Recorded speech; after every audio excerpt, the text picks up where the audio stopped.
नमस्कार साथियों, मैं प्रशांत। आप सभी लोगों को आज हम मैरिज एंड काउंसलिंग साइकोलॉजी के बारे में मैरिज के कुछ इंपॉर्टेंट साइकोलॉजिकल फैक्ट्स बताने जा रहा हूँ।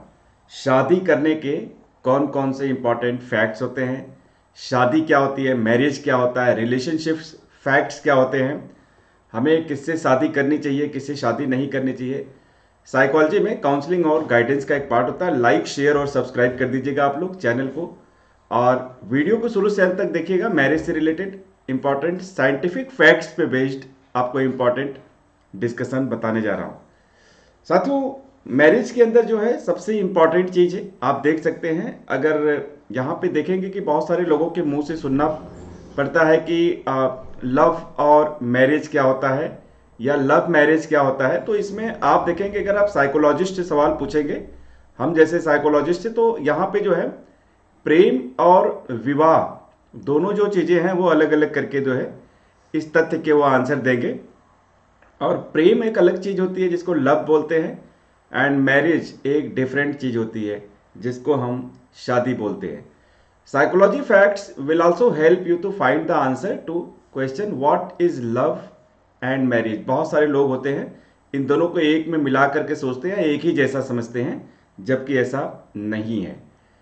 इसके बाद आगे आते हैं विवाहित जोड़ों से संबंधित एक इंटरेस्टिंग और इंपॉर्टेंट फैक्ट है कि विवाहित जोड़ों को एक साथ अधिक समय बिताने की सबसे ज़्यादा ज़रूरत पड़ती है। मतलब अगर कोई न्यूली वेड्स कपल हैं या जिनकी शादी नई नई हुई है, उनको एक साथ सबसे ज़्यादा रहने की ज़रूरत होती है और रहना भी चाहिए।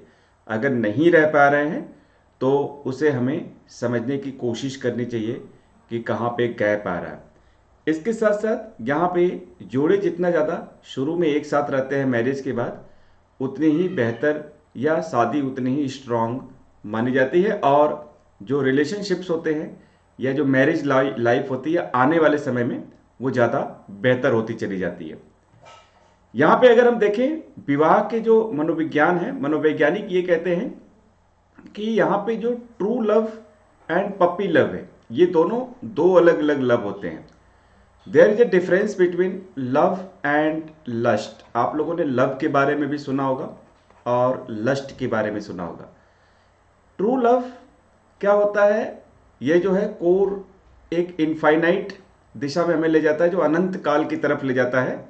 यह एक ऐसा लव होता है जहाँ पे कोई भी हमें जो है एक तरह से किसी भी तरह की उम्मीद नहीं होती है, आसक्ति नहीं होती है किसी भी तरह की, मतलब हमें एक, मतलब किसी से कोई चाहत नहीं होती है।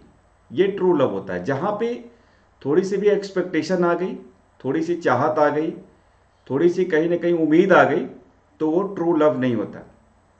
और पपी लव मतलब लव लस्ट जो होता है, वो ज़्यादातर साहित्यकार जो है या यहाँ पे मनोवैज्ञानिक इसकी व्याख्या करते हैं, लस्ट मतलब एक तरह से एक फिजिकल अटैचमेंट होता है, एक आकर्षण की कैटेगरी में आता है, जो ट्रू लव से अलग होता है, हट के होता है।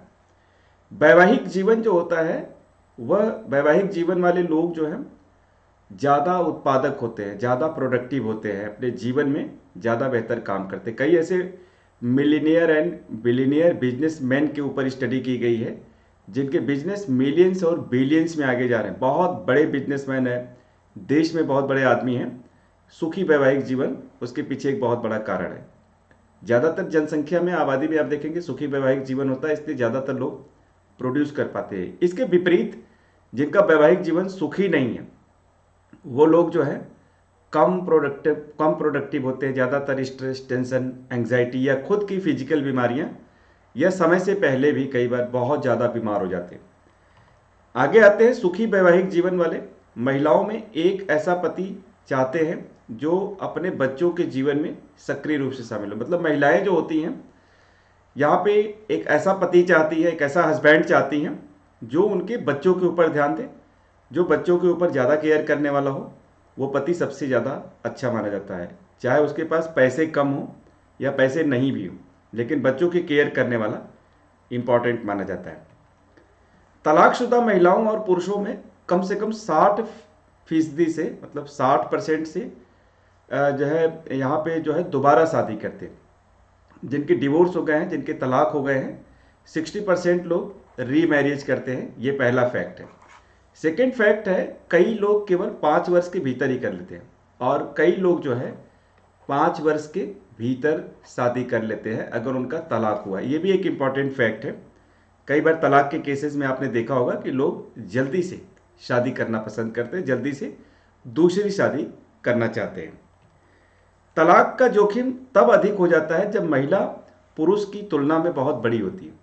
ऐसा पाया गया है फाइंडिंग्स में कि अगर कोई महिला मान लीजिए किसी पुरुष से 25 साल छोटी है, वो 25 साल अगर छोटी है तो यहाँ पे तलाक की संभावना सबसे ज़्यादा बढ़ जाती है। फाइंडिंग्स में पाई गई है, रिपोर्ट में पाई गई है।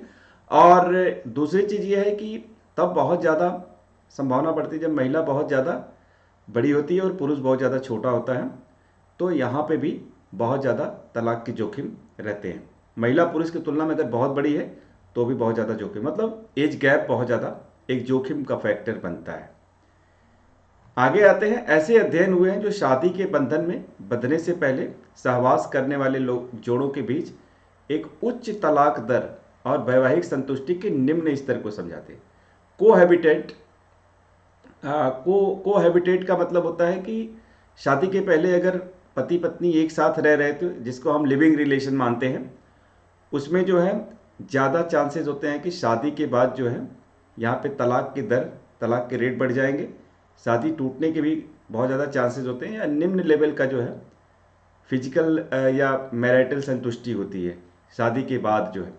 और उसमें बहुत सारे इसके रीजन बताए गए हैं, क्योंकि शादी के पहले ही जब हम एक साथ रह लेते हैं तो बहुत सारे ऐसे प्रोसेस से गुजर जाते हैं कि शादी के बाद जो है उसमें बहुत सारे खिंचातानी या खिंचाव आने लगते हैं, बहुत सारे ऐसे टेंशन बढ़ने लगते हैं। हु कैन मैरी, यहाँ पे आप जानते हैं जो एक सच में जो शादी होती है जब हम वेडिंग रिंग पहनते हैं, तो वेडिंग रिंग में जो है एक इम्पॉर्टेंट चीज़ होती है, हम वेडिंग रिंग जो है लेफ्ट साइड में जो है यहाँ पे आप देखेंगे लेफ्ट फिंगर में जो है पहनते हैं। और ये जो है वेडिंग रिंग जो लेफ्ट फिंगर में होती है, there is a vein known as the vena amoris. Vena amoris के नाम से एक नर्व होती है, एक तंत्रिका होती है जो हमारे लेफ्ट उंगली में पाई जाती है, और ये जो है डायरेक्टली हमारे हार्ट से रिलेटेड होती है। तो जब हम रिंग सेरेमनी करते हैं तो इसीलिए हम लेफ्ट साइड के उंगली में यहाँ पे पहनाते हैं। ये एक इम्पॉर्टेंट फैक्ट है। शादी के यहाँ पे आप बीच में देखेंगे कि दो प्यार करने वाले लोगों की जो पसंद नापसंद धीरे धीरे समान होने लगती है। जब हम शादी करते हैं या दो लोग एक दूसरे से जब प्यार करते हैं बहुत ज़्यादा, तो वो जो है एक दूसरे की जो पसंद है नापसंद है वो उनके ही अपने हो जाते हैं, मतलब एक दूसरे के को बहुत ज़्यादा एक्सेप्ट करने लगते हैं और हम उन बातों को कामकाज से प्रभावित महसूस करने लगते हैं। मतलब दूसरे की प्रॉब्लम जो होती है वो अपनी प्रॉब्लम हो जाती है, तो एक दूसरे को बहुत ही बेटर अंडरस्टैंडिंग डेवलप होती है। तो ये कुछ इंपॉर्टेंट शादी से फैक्ट्स रिलेटेड फैक्ट्स हैं। इसमें हम आपको और भी शादी से रिलेटेड, मैरिटल काउंसलिंग से रिलेटेड फैक्ट्स लेकर के आते रहेंगे, जिसमें मैरिज के बीच में बहुत सारी ऐसी प्रॉब्लम्स हैं हमारे देश में, उसको भी हम लेकर के आते रहेंगे। बहुत सारे यूथ, बहुत सारे लोग हैं जो आज पति पत्नी हस्बैंड वाइफ एक साथ नहीं रहते हैं, बच्चे के साथ नहीं रहते हैं, उनके लिए भी हम पूरी कोशिश करेंगे यहाँ पे काउंसलिंग देने के लिए। अगर किसी भी तरह की गाइडेंस चाहिए तो आप लोग मुझे कांटेक्ट कर सकते हैं। और किसी भी तरह की इस तरह से फैमिली लाइफ, मैरिटल लाइफ में किसी भी तरह की कोई प्रॉब्लम है, आप बहुत खुश हैं, तो भी आप मुझे शेयर कर सकते हैं, कमेंट कर सकते हैं, कांटेक्ट कर सकते हैं, और इस पे हम हर तरीके से आपको यहाँ पे सपोर्ट करेंगे। साइकोलॉजिकल यहाँ पे सपोर्ट बहुत ज़्यादा मिलेगा आपको। हम बहुत सारी चीज़ें आपको बताएंगे, थेरेपी देंगे और पूरी हेल्प करेंगे। चैनल के माध्यम से हम जो है पूरे देश को ये संदेश देना चाहते हैं, पूरी दुनिया को संदेश देना चाहते हैं कि किस तरह से जो मैरिज लाइफ है हमारे लाइफ को एक बेटर लाइफ में बदल सकता है, एक बेहतर लाइफ बना सकता है। चैनल को सब्सक्राइब कीजिएगा। अगर ये वीडियो अच्छा लगा, वीडियो को और भी फ्रेंड्स को शेयर कीजिएगा, बेल आइकन प्रेस कीजिएगा साथियों। Thank you all, thank you very much.